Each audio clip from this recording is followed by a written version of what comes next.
doing well. Good stuff, good stuff. I got introduced there as Dan Harding, that's my name. My good friends call me Dan or Daniel, or my best friend has recently started calling me Hipster Henry VIII.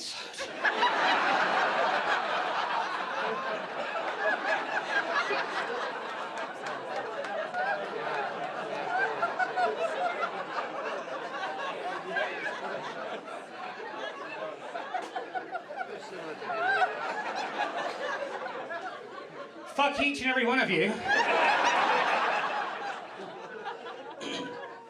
If you're also trying to catch this accent, I am Irish, but I grew up in Spain.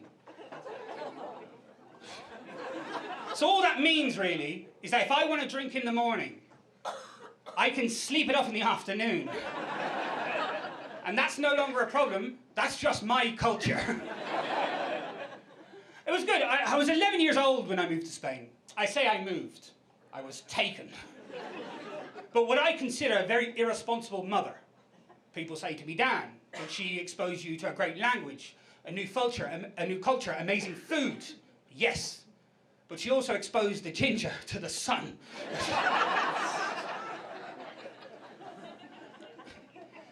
She did some irresponsible things, right, my mother. Like when I was 8 years old, I found a pair of handcuffs in her wardrobe. Oh, we're all fucking fine with that here, are we? Kinky fuckers, you. You don't know what that shit's done to me. 28 years I've repressed that memory. Just the thought of my mother being a policewoman. She was great. She was a little bit irresponsible. Because when I was 5 years old, my mother decided that a great family holiday destination was going to be Amsterdam. So imagine 5-year-old Dan walking around Amsterdam until I point at one of the windows. And I say to my mother, Mummy, what are those ladies doing in the window? To which my mother replied something we can all agree is quite disturbing, but also a little bit sweet. She said, well, honey, they sell kisses. Because it turns out my mother is also a liar, because that's the one thing they do not do.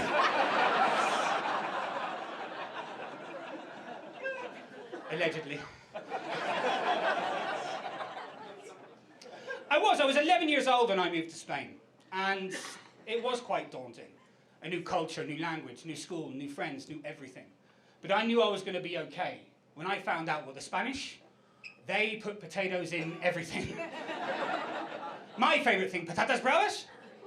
Some cheers for patatas bravas? The literal translation for patatas bravas is fierce potato. Which is also the nickname the kids gave me at school.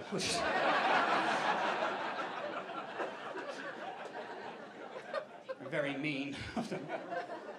People, when they find out that I speak Spanish, they always want to know the same thing. They always want to know swear words. So if someone says to you, vete a la mierda, that means fuck off. Someone says to you, que te den por culo, that means fuck you. If somebody says to you, hijo de la gran puta, que te vaya a la puta mierda, so cabrón, me cago en dos muertos tu padre, que me vaya a tirar por culo, tu puta mierda, tonto, que eres más tonto que tirar pellizco a la ventana. That means, fuck off! I am very aware that my sex appeal goes up a couple of points when I speak Spanish. I'm now at 2.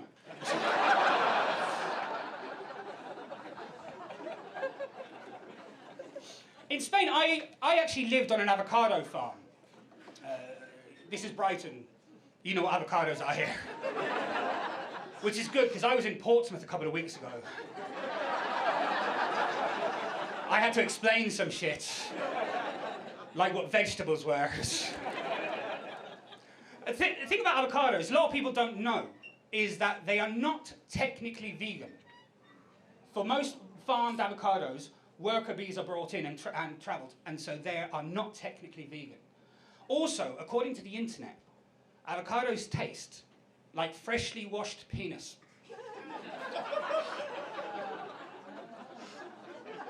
Now, I'm yet to do any research on this. I, of course, have never tried avocados.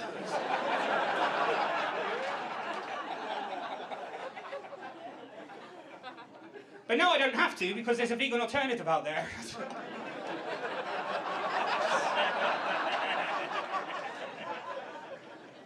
I'll be honest, that's the joke that people ask me about the most. And they come up to me usually, and they either confirm it or deny it. And the conclusion that I've come to is that if you don't believe it's true, it's that you've never had a clean one.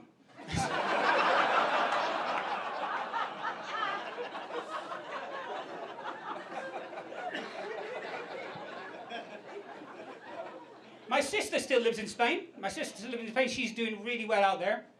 She's got her own business. She's got her own house. She's got even produced a little Spaniard, my nephew.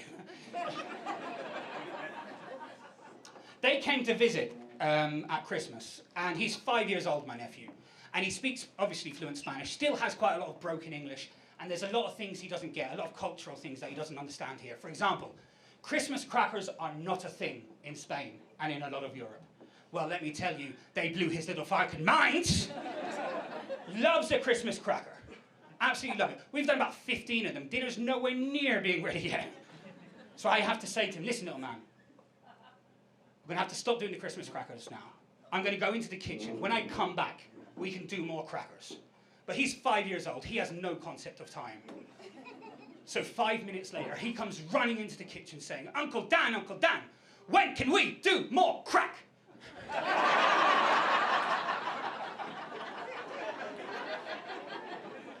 I don't know if you spent Christmas with a 5-year-old. It's very much like being with somebody on crack. So. I actually live here in Brighton now. And Brighton, it's a weird place. We can all agree that. It's a weird place. We can all agree that. I was talking to somebody not too long ago. He was down for the weekend in Brighton, and he told me that he was here to busk in Brighton, and the council had paid him to come busk in the streets of Brighton, which we can all agree in this economy is fucking stupid. But also, if there's one thing Brighton does not need to outsource, it's a fucking musician, to be honest. I live with my brother. My brother is 17 years younger than I am.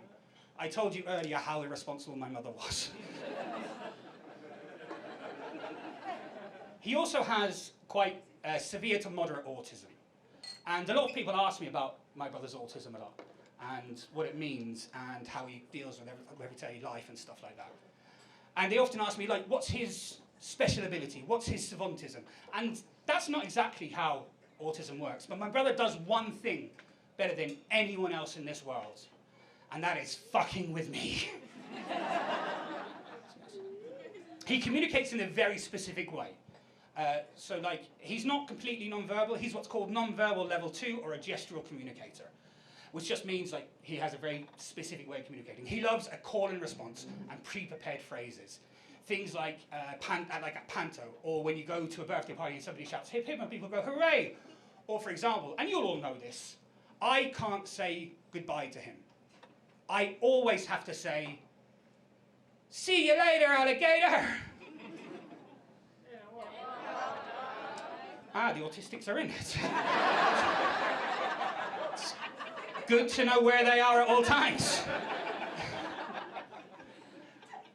The other way he communicates as well is what he does. He mimics a lot of stuff. He copies a lot of stuff, especially TV shows and stuff like that when he was younger. The other day I got really upset with him. And one of the reasons is because he had his dinner, right? And then he went to have dessert. He had his treat. And then he wanted more chocolate. And then he went back again. The first time I said no. The second time, no. The third time I lost it, I went, no! And my brother turned to me and said, Fat Controller said no!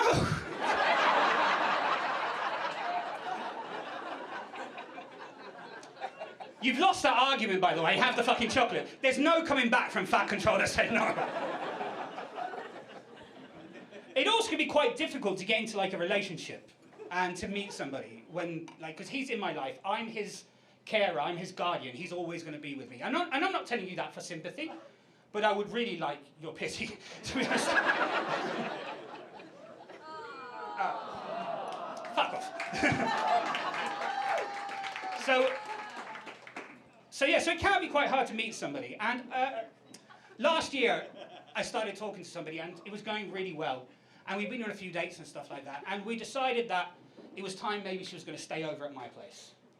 And great. And I said to her, listen, just so you know, my brother is not going to be happy about this situation. Because my brother doesn't want me getting laid. Because he doesn't like change.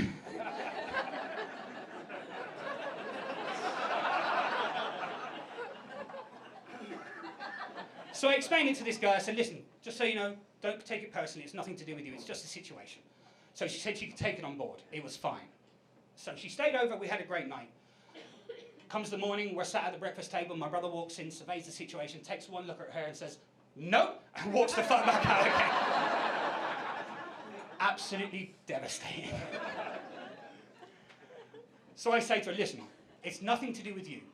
It's just a situation. You're in his space and you've changed his routine. I've got a great idea. When we're going to go now, all you have to do is go up to him and say, see you later, alligator. He'll say in a wild crocodile, and you'll be best of friends. So we go up to my brother, and she says, see you later, alligator. And my brother turns to her and says, run away, Simba, and never return.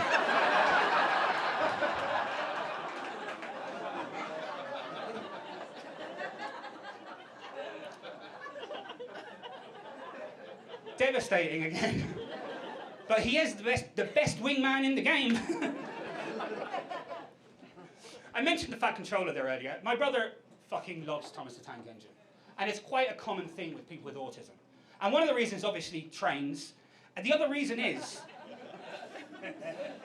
one of the other reasons is, if you remember Thomas, their faces don't move a lot. They're quite static, their faces. So their gestures are really exaggerated and they're always the same. So their faces do not move. It's also why he loves the Kardashians.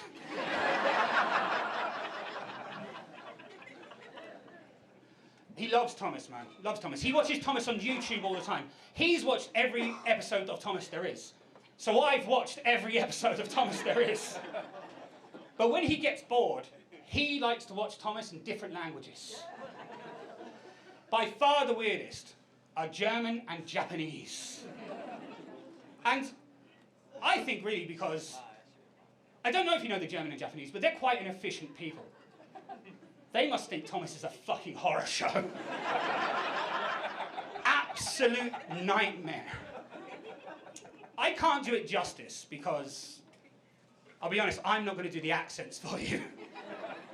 The problem is my brother does them all the fucking time. We've been banned from Yo Sushi.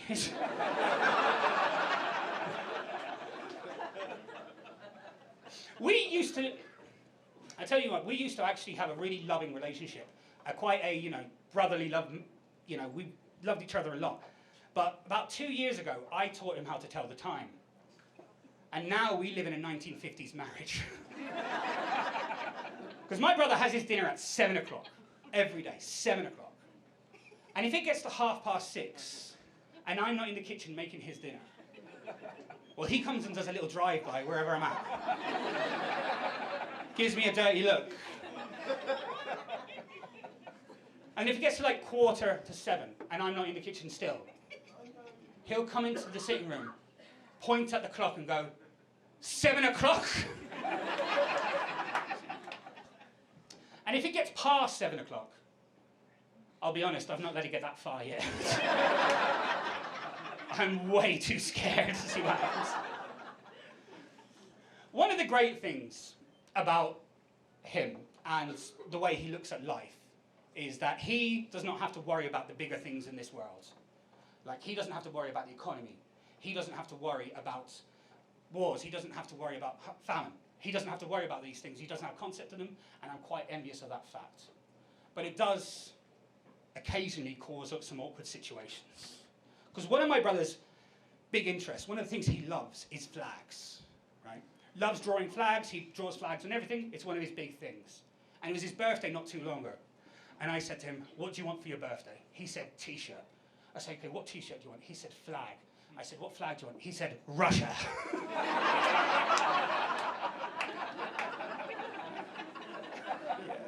Maybe not this year, buddy. So I said to him, pick another flag. And he says, North Korea. I need to double check what you're watching on YouTube. Me and my sister, when she was over at Christmas, we often talk about autism. It's in our lives. It's something that we deal with on a day-to-day basis. And it's always in a conversation that we have. And because last year there was a lot of debate whether what causes autism and things like that. It's mainly genetics. And I said to my sister, well, isn't it lucky that we didn't get those genes? And my sister said to me, Dan, you have a favourite spoon.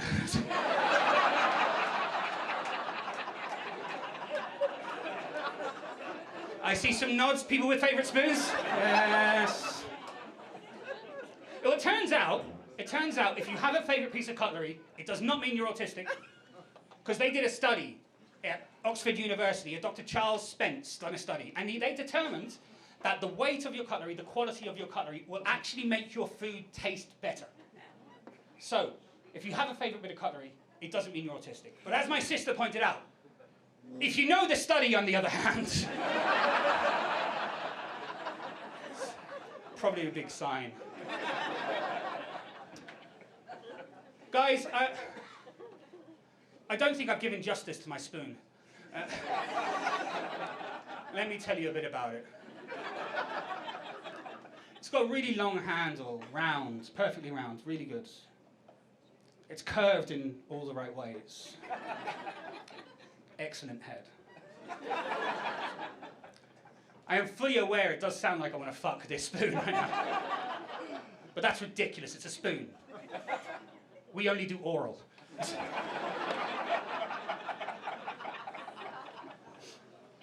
My nephew was born when my brother was 16 years old. He was born in Spain, so when we went over to visit him, on the way back, I almost got arrested for human trafficking my brother.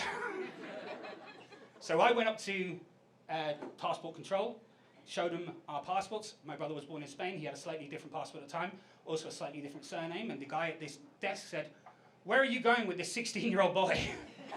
One thing you don't do in that situation is say, "Oh no," you know? So we get taken to the police station. And I'm there trying to explain to this man that my brother can't tell you he's my brother. And he's like, likely story. And at one point, they say to me, "Listen, we're going to have to separate you guys now." I'm like, "Oh no, this could be really bad." So I'm there pleading with my brother. I say, "Listen, man, please, just one time, do this for me. I won't ask for you anything again." And you go, and it happens just as they're dragging me away. My brother goes, "See you later, alligator."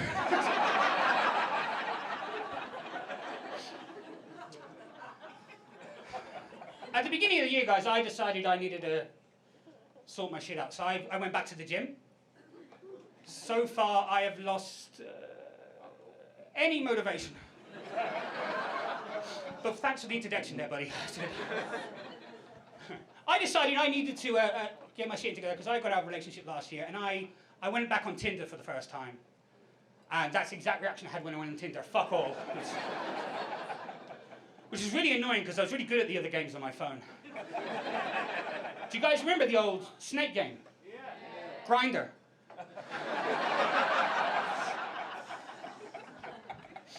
I do struggle with my weight, man. I do struggle with my weight because I have something called an underactive thyroid. For those of you who don't know what an underactive thyroid is, it's a gland in my neck that makes a hormone that makes it really difficult to walk past Greg's. Suffering silence. But online dating is hard, man. Online dating is hard because it's really hard when you look like you killed Anne Boleyn.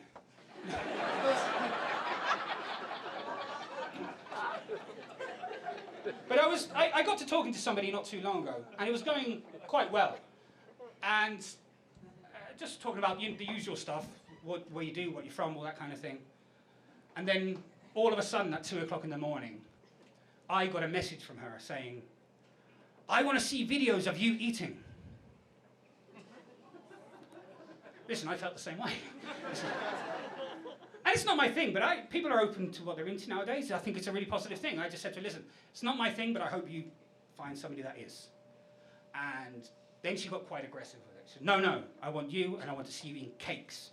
I want to see you eating steak, burgers, fish and chips, everything. And guys, it just made me feel hungry, to be honest. So we are married now.